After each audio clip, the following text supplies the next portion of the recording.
Hello, hello. This is Gudmund. Welcome back. Welcome to the channel. Tonight we are going to be reading Nora's Ark by Natalie Kinsey Warnock, illustrated by Caldecott, medal winner Emily Arnold McCulley, with the help of Alex here, turning the pages. Alright. Should be interesting. Alright, let's go. Alright. Hopefully the glare doesn't blind you too much. There's a little bit of glare. So, this was an old library book. It says discard up in the corner. Move it.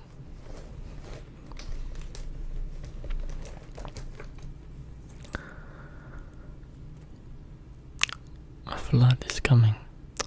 When the water climbs to the rooftops, where will everybody go? To Grandma's house, of course, high up on a hill. Before long, the house is full of people, chickens, ducks, pigs, horses, cats, even a cow. There's only one person missing, Grandpa. This heartwarming story by Natalie Kinsey Warnock is based on a real-life event, the Vermont flood of 1927. Watercolors by Caldecott. Medal-winning artist Emily Arnold McCulley captured both the sweeping drama of the flood and comfort of cozy kitchen filled with friends, neighbors, and good cheer. Alrighty.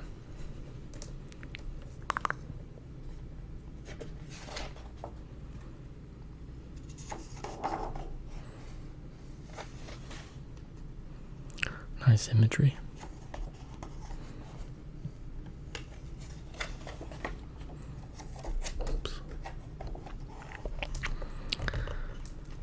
Okay. When I was born, Grandma said I was so small I looked like a little bird. That's why I was named Wren.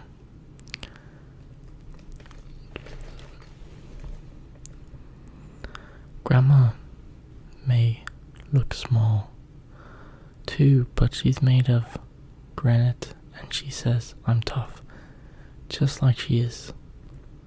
Good thing, or we never would have survived the 1927 flood. Grandma and Grandpa lived on a little farm by a river in Vermont. They didn't have much money, but there was always plenty to eat. Milk from Grandpa's cows, vegetables from Grandma's garden, apples and plums from the orchard, fish from the river, and maple syrup that Grandpa and Grandma made each spring.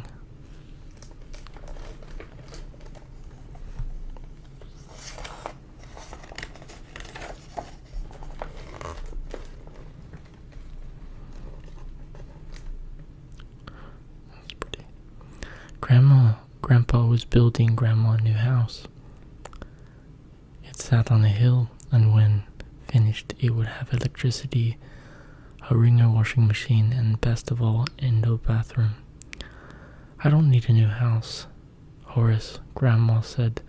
We've lived here 40 years, raised 8 children, and been as happy as a family could be. The new house is just gravy. That new house is just gravy. What do you mean? I asked her. Grandma thought how she could explain it to me. You like potatoes, don't you, Wren? Yes, ma'am, I told her. Grandma made the best mashed potatoes in the world, with lots of milk, butter, and pepper in them. You could make a meal out of just potatoes. You like gravy on them? I reckon Grandma did make good gravy, but your potatoes taste good without gravy too. I told her. Exactly, Grandma said. Gravy tastes good, but you don't need it. I don't need that new house. I like living here. But Grandpa kept right on building.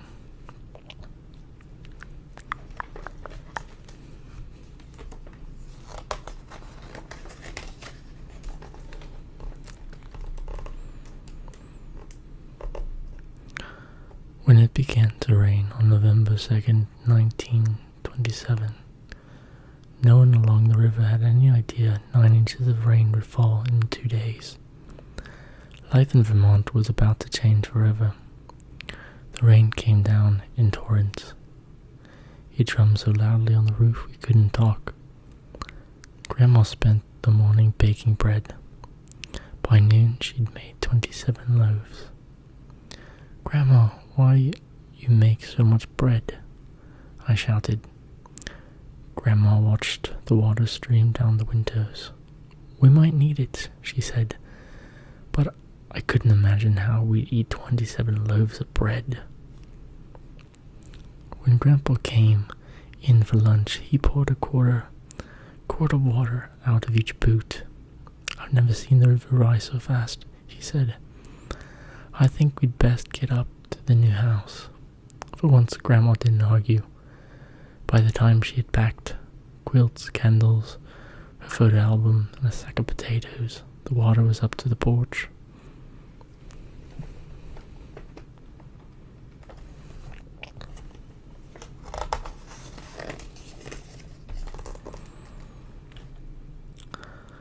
Grandpa let all the cows and horses out of the barn.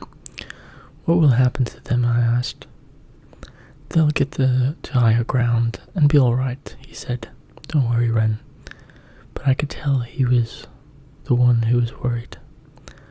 I loaded all those loaves of bread into my old baby carriage, covered it with an oilcloth, and pushed it through the mud and rain to the new house. Guess I built this place just in time, Grandpa said. If I didn't know better, I'd think you caused this flood just so I'd have to move in the new house, Grandma said, but she seemed glad to be on higher ground, too. We'd secretly set foot inside when we heard pounding on the door. There's a cat down there.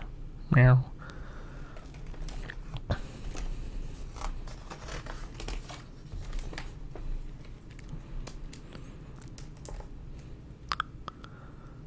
Three girthy boys stood on the porch, burlap bags in each hand. The bags squirmed and squawked. Our barn's flooded. Can we keep the chickens here? They emptied the chickens onto the floor. Some of our heifers are stranded in the fields. One of the boys said, we're going to see if we can push them to higher ground.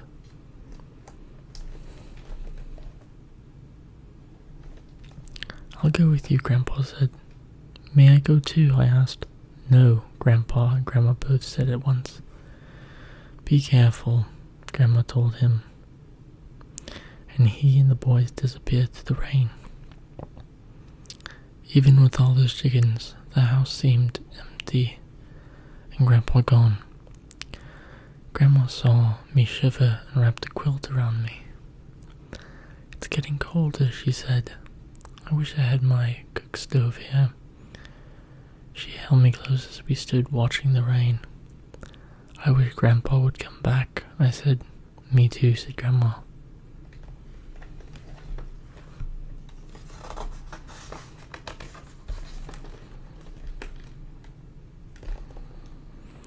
We both shrieked when a huge head appeared in the window. It was Major, one of the Ferguson's horses. I was even more astonished when Grandma opened the door and let him in. You're bringing Major into the house? We don't have a stove, Grandma said. He's big, he'll add heat to the place. Major took up half the kitchen. The other half was taken up by loaves of bread and chickens. Wow. We had chickens in the cupboards, chickens on the shelves, and in the baby carriage. even chickens roosting on Major's back. Meow. Our next visitors were Mr. Loeffler and her daughter Madeline. Miss Loeffler didn't speak much English. Our house wash away, Mr. Oh, that's Mrs. Miss Loeffler said. We row boat here.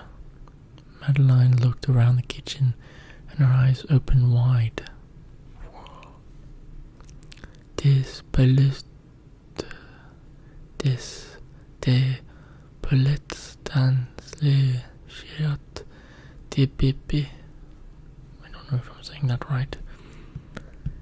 She said, I guess she'd never seen chickens in a baby carriage before.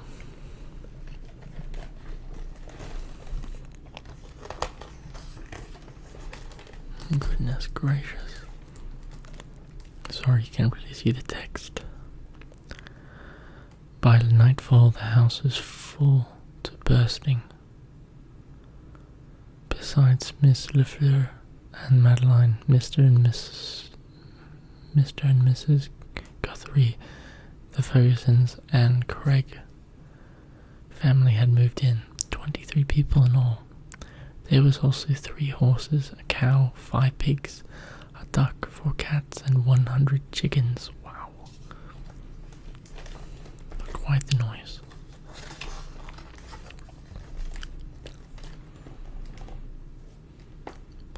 The river rose until the house became an island, and we watched a neighbor's house wash down the river. Oh my goodness.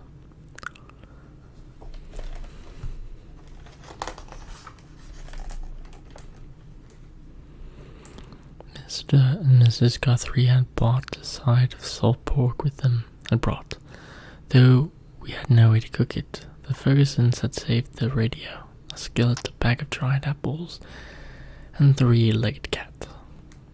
Well, they were delighted to find Major alive, well in our kitchen. The Craigs had lost everything but clothes on their back. We're just glad we all got out alive, Mr. Craig said, or Mrs. Craig said, which only reminded Grandma and me that Grandpa still had not returned.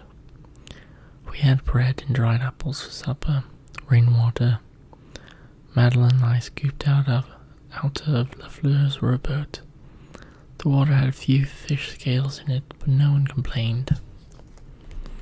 With no stove or beds, we all huddled together for warmth, sharing Grandma's quilt as best we could.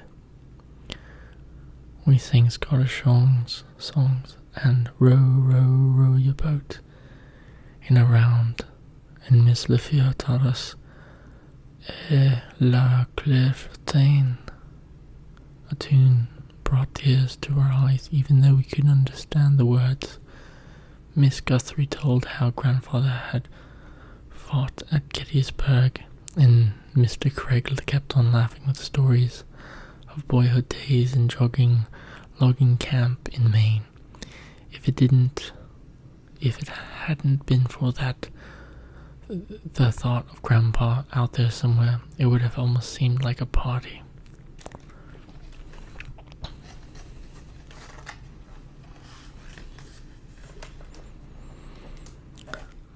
I knew Grandma was worried about Grandpa. I was worried too. I was worried. He should have been home by now. I wanted to ask Peter Ferguson if he would come with me to look for Grandpa, but I knew if Grandma overheard, she'd forbid me to go. So when the sky was getting light, I sneaked out and sprinted for the rowboat. Grandma was just getting into it. Oh, Grandma was just getting into it. What are you doing here? She wanted to know. Same as you, I reckon, going to look for Grandpa.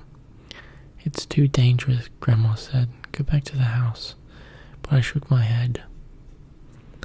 Grandma looked at me hard. All right, she said.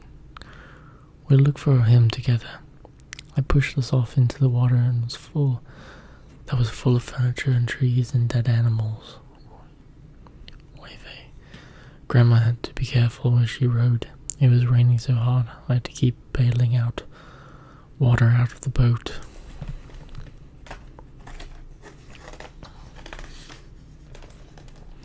And there's a dog. Nothing looked the same. The fields had become lakes. Just the roofs of the houses stuck up above the water. One of those roofs we saw a dog.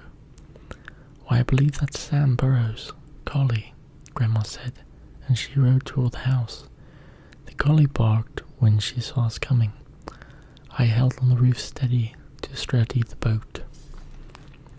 "Come on, girl," I said, and the dog jumped into the boat beside me. She whined and licked my face. The strangest sight was yet to come. We rounded a bend, and in the river I squinted, sure that my eyes were fooling me. Then I hear Grandma's voice behind me. "Wren, are these old eyes failing me, or is that a cow in a tree?" Grandma asked.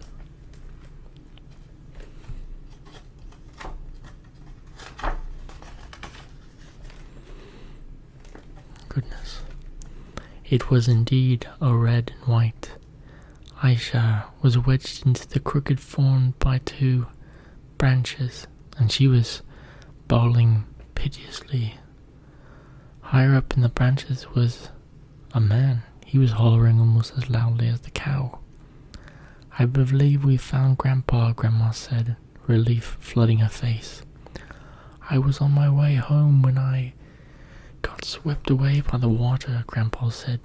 "I thought I was a goner, too, but when this cow floated by, I grabbed her tail and stayed afloat until she got hung up on this tree." We pushed and pulled on that cow, but she was stuck fast, and we finally had to leave her. Grandpa promised he'd come back and try to cut her free, but he was crying as we rode away. Oh.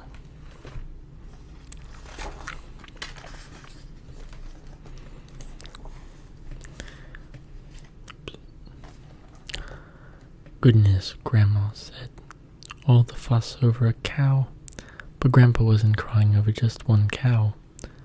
"All our cows drowned, Nora," he said. "The house, the barn, the horses, they're all gone." Grandma wiped the tears from his cheeks. "You're safe, that's all that matters," she said.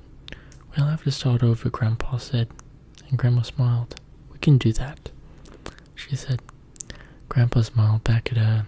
I knew then that no matter what, everything would be alright. The Craigs, Fergusons, Guthrie's, and Lafleurs were glad to see us. Madeline even hugged me. "She was afraid you drowned," Peter said. He blushed. "I was too," he added. When Grandpa saw all of the animals in the kitchen, he burst out laughing. "Nora, I thought I was building you a house, but I see it was really an ark."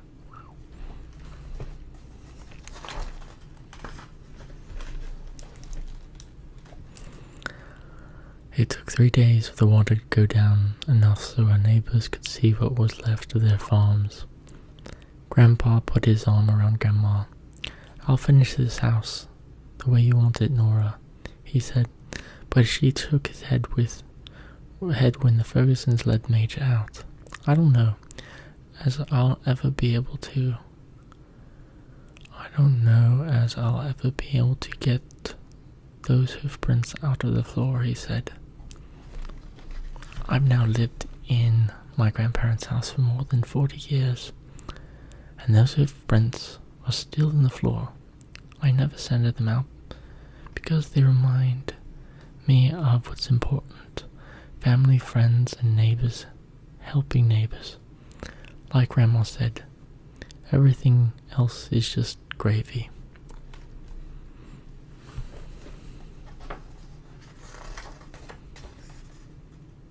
That looks like it. Virginia Beach Public Library. Alrighty.